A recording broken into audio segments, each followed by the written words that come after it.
When we were looking at the tablet of Ridvan, we noticed that it was written in the form of dramatic dialogue between the voice of God and the manifestation of God. And as a dramatist, what fascinates me is that there are a number of tablets by Baha'u'llah that are also written in dramatic structure, a three-act structure, so to speak, beginning, a middle, and an end. But speaking dramatically, what that means, the beginning is an inciting incident, that there's an incident that incites an action. The middle is usually a climax or a pivot in which the action often turns in a different direction. And then the ending is a resolution of whatever dramatic tension or conflict was set up. Now, in Days of Remembrance, tablet number 10 is very dramatic. And it's really what inspired me to want to do these videos. So if you don't have a hard copy, you can get a PDF on Baha'i Reference Library, or if you go to Baha'i Bookstore website, the Mulby is free as well. And it would be helpful to have a copy of the text. Now, if you have the hard copy, the paragraphs are numbered. I don't know if the other formats, the paragraphs are numbered, but we're going to refer to paragraph numbers, so that might be helpful to number them then. We don't really know the circumstances, Shoghi Effendi tells us, of the declaration of Baha'u'llah in the Garden of Ridvan. But in many ways, this tablet number 10, which is very dramatic, depicts what was going on both in the invisible world and the visible world. And but my intention with this video and the next one is to help create that movie in your mind's eye, so to speak. So there are three acts, as I mentioned. The first act of this particular text, and once again, this is just my opinion, my means of using key terms to unlock the meaning of the text, and it doesn't mean I have any correctness or authority. Your opinion is also equally valid. But Act 1 to me are paragraphs 1 through 18. And what gets set up here is what an hour and what a day this is. And I'll read a couple of phrases in those first 10 paragraphs that set up this notion of the most great festival. But let me just point out a couple of key terms. And as I said before, key terms help us to unlock sometimes the meaning of a text, because if a word is repeated often, it's usually a clue to a theme. Once again, we see the word face or countenance of God mentioned a number of times, and the notion of veiling that face or unveiling that face. And as we saw in the tablet of Ridvan, the face of God seems symbolic of the names of God, the attributes of God being revealed on this day, and our having the ability to reflect them as mirrors. And so another key term then is light, because this is the day of God. The very first word of the tablet is the day star, the new sun that's been arising. So just to give an idea of this most blessed hour, I'll mention a few phrases. In paragraph 1, Baha'u'llah says, "This most blessed of hours." In paragraph 2, "The hour hath struck, round which revolve all other hours." In paragraph 4, "All days have attained their consummation in this most august of days, and all hours in this noblest of hours." So this helps us to understand why specifically at 3 p.m. we celebrate this holy day, that there's something very spiritually potent about this very hour, never mind the day itself. But as to the day, 7 paragraphs in this early part of the tablet begin with the phrase, "This is the day," and I'll repeat them. This is the first sentence of 7 different paragraphs. "The promised day of God has come, and when the appointed hour of his revelation struck on this promised day, the veils of destiny were rent asunder, and the divine decree was fulfilled. This is the day for which the pen of the Most High hath ordained no peer. This is the day whereon the pillars of the throne trembled in their yearning for God to establish himself thereon. This is the day whereon the Sun of Beauty dawned above the horizon of the countenance of God. This is the day whereon the spirits departed from their bodies in their eagerness to behold the unveiled countenance of the ancient beauty. This is the day whereon the most grievous veil was torn asunder, and the scene of transcendent purity was made manifest, the day whereon the face of God smiled with the joy of reunion. And one more. This is the day whereon fire and water were joined together as one, and the veils were removed from the face of all mysteries. So that's quite a setup as to the meaning of this day before the entrance of our protagonist, Baha'u'llah, which occurs in paragraph 11. So if we take a look at that, we see now we're in historical time. What I mean by that is the first sentence of paragraph 11. This is the day whereon the most great spirit was embodied in the most comely of forms. My understanding of comely is handsome. So it's the Holy Spirit, the most great spirit, inhabiting this incredible, beautiful, the blessed beauty, his physical form.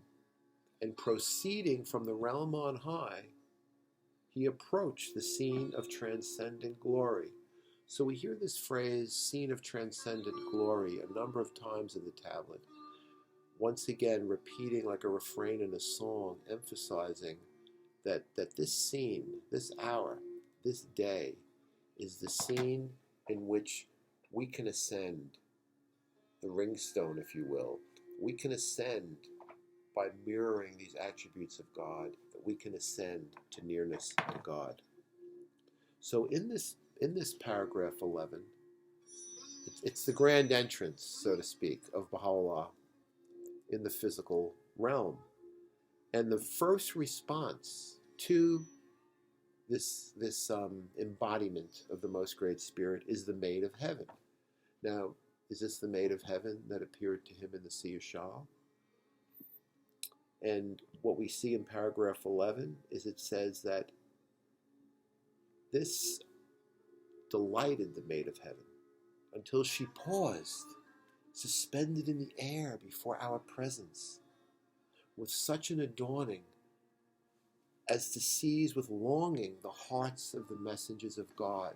So this momentous moment of Baha'u'llah, the most great spirit, as if the voice of God and the manifestation of God are clearly as one. Not that they're ever, separate. We talked about this, about the Ridvan tablet, that even though we're hearing the so-called voice of God and the voice of the manifestation of God, it's somewhat of a literary device, and that Baha'u'llah never ceases to be of God. But here we see that that's the first response to Baha'u'llah's entrance. And then, in paragraph 12, the Concourse on High responds. And what fascinates me in this tablet, beginning with paragraph 12, is we get introduced to the various levels of who inhabits the Concourse on High.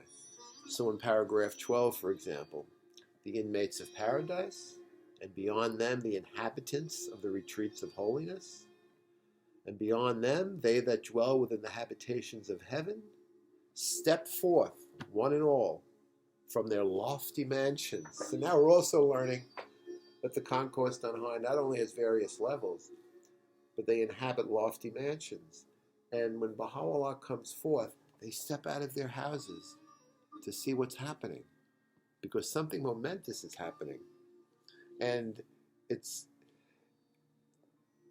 reminds me, when I was growing up as a devout Catholic, we were taught that there were 9 orders of angels, and it's another way of the human being trying to grasp what are these various levels of the concourse on high. Because we have no conception of the invisible world. In any event, when they step forth, what do? I'm still in paragraph 12. They apprised one another. They're conversing with one another of that which had come to pass on earth. And now Baha'u'llah tells us what it is. And they're speaking in hushed tones, it says. This is like a momentous occasion. You see what's going on? And Baha'u'llah explains what they're saying. It was as though the ancient king had revealed himself unto himself. And then, with undisputed sovereignty, unto his servants and his creatures in the realm of creation, unveiling himself first to himself, then to the invisible world, to the physical world. And then in paragraph 13, Baha'u'llah addresses us. And it's mind-boggling, the phrase he uses as he addresses us. So he says in paragraph 13, the Most Great Spirit raised a call that resounded through the entire creation, saying, solaced be your eyes, O ye inhabitants of earth and heaven, O ye manifestations of the divine names and attributes. He's calling us the manifestations of the divine names and attributes. The day has just dawned in which we are, for the first time in history, can reflect and mirror the names and attributes of God. Until this day, we were in the age of prophecy. We were in the age of becoming the attributes. But now it's the age of B and E being joined together. But Baha'u'llah is already addressing us as the manifestation of those names. So he has a very high opinion of us. And then he goes on to say, announcing the reunion of this greatest of all days. So of course, that's a key term as well in this text, reunion. Because all things are being united in their common ability to reflect all the attributes of God. So then in paragraph 14, he mentions once again that this is the day whereon the face of God smiled with the joy of reunion. But then in 15, interestingly enough, it says Baha'u'llah was silenced. Now who could silence the manifestation of God? And perhaps the very next phrase answers that question. Paragraph 15. Whereupon the Most Great Spirit was summoned to silence, and the rapture of God seized the inhabitants of the cities of eternity, the inmates of the crimson chambers, and the dwellers of the kingdom of names. So now we have 3 other orders of the concourse on high. So the silencing of the manifestation of God has gotten the attention of all these levels of the concourse on high, and they're descending now, and we're told, one and all, they descended from their habitations. Remember, before they just stepped out of their lofty mansions. Now they're descending from their habitations, and they stood betwixt earth and heaven with utmost humility before his countenance. What's about to happen?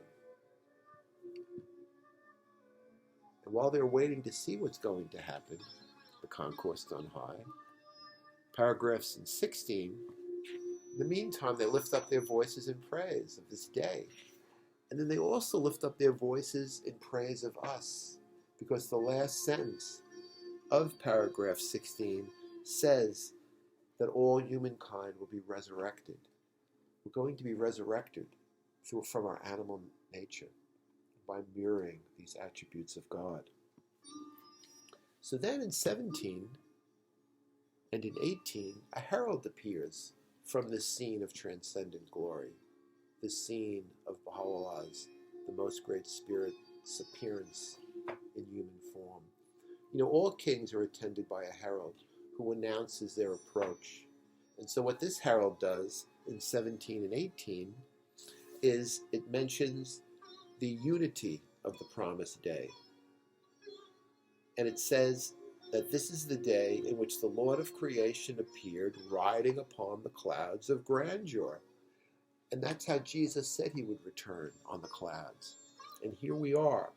This is the day, the herald says, whereon the veils were removed from the face of all mysteries. So he's re-emphasizing the momentousness of this occasion. While all in heaven and on earth are suspended betwixt earth and heaven. Remember, the maid of heaven was suspended, and then we saw the conquest on high between earth and heaven. And that's a wonderful image to me, because what's also been suspended is our reflecting heaven, our reflecting these attributes of God. But then what happens in paragraph 19 is that climax, that pivot. And in this case, it's going to be a pivot away from reunion. Let's hear what Baha'u'llah has to say in paragraph 19. It's going to be his announcement of separation. But first he says, when the joy born of God had taken hold of all else besides him, the most great spirit called out once more, proclaiming, O ye dwellers of the kingdoms of earth and heaven, O ye denizens of the realm of revelation and creation. Baha'u'llah is addressing all beings, visible and invisible. Blessed are your ears, for they have hearkened unto the verses of nearness and reunion. This is the day of closeness and nearness to God by mirroring the attributes and names of God. So it's the day of the joy of closeness and nearness. But, now here's the but, and why this pivots. Hear now the tidings of remoteness and separation, for the luminary of the world hath purposed to depart from the land of Iraq. Okay, we're back in the historical moment. But what I find fascinating about this phrase is that Baha'u'llah is not being exiled. He's not passive. He's not a victim. He's the agent of his own destiny. He has purposed to depart from the land of Iraq in accordance with the firm covenant that had been set forth in the scriptures of God. So here's the turning, the pivot, the climax in this dramatic three-act drama.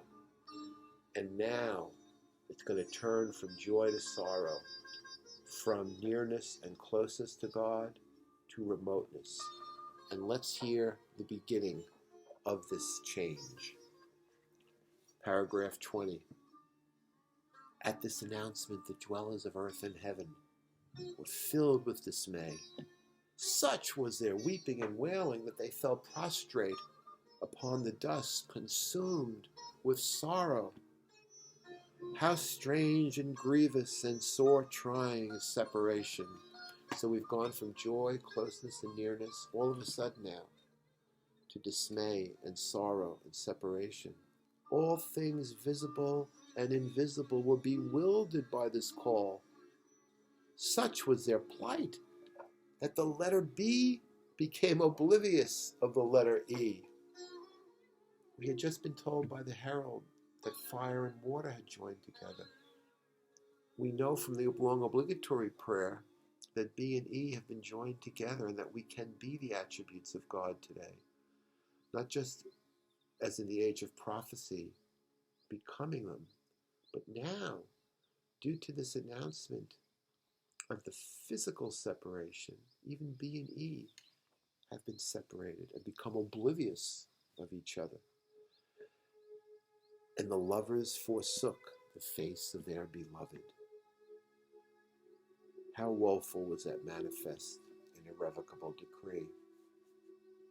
Now for me, the key there, for a lot of the sorrow, is that last phrase about how the lovers forsook the face of their beloved. Now my understanding of that, and once again, this is just my own personal interpretation, is that the separation is caused by we, the lovers, who are forsaking the face of the beloved. When we fail to reflect the attributes of God, we put the obstruction in. We prevent the unity of the worlds of being totally reflective of God. And so this sorrow, this physical separation, Baha'u'llah in Act 2 now is going to transform. And we're going to take a look at that in the next video about how he physically departs from his house. And that movie I alluded to really kicks in Act 2, because we're going to see both the physical beings accompanying him from his house in Baghdad, as well as the invisible beings. And we're going to learn then how he turns this around, this physical separation, into an everlasting reunion. And so with that cliffhanger, let's conclude with these words of Baha'u'llah. O lovers of his beauty, turn the anguish of your separation from him into the joy of an everlasting reunion. And let the sweetness of his presence dissolve the bitterness of your remoteness from his court.